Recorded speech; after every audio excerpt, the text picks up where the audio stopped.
Yes, good morning. Mag-try tayo ng coffee ngayon na rice coffee. Ayan.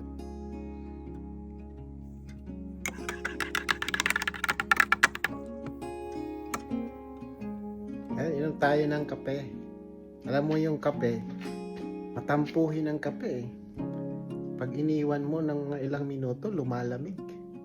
Kaya huwag mong iiwanan. Sarap magkape. Pero habang nagkakape, manood tayo ng aquarium natin na maganda ngayon ang design. Relax muna tayo, magkape. Habang nanood ng isda. Ganda ng si isda ko ngayon. Habang nagkakape. Tingnan mo yung aquarium ko.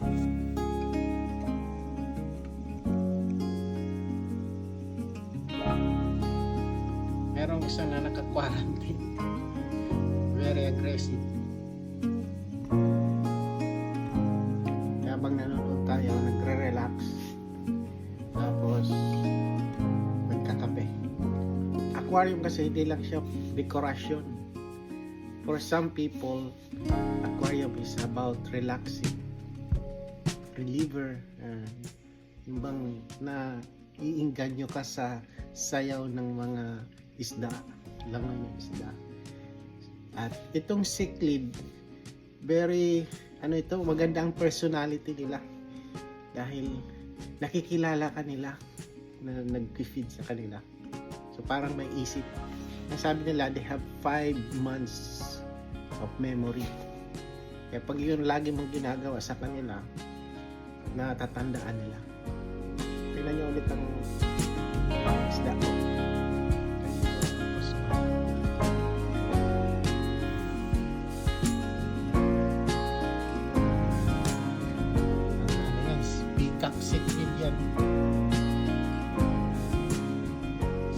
There's one aggressive. Ito, aggressive sa gunarantin ko.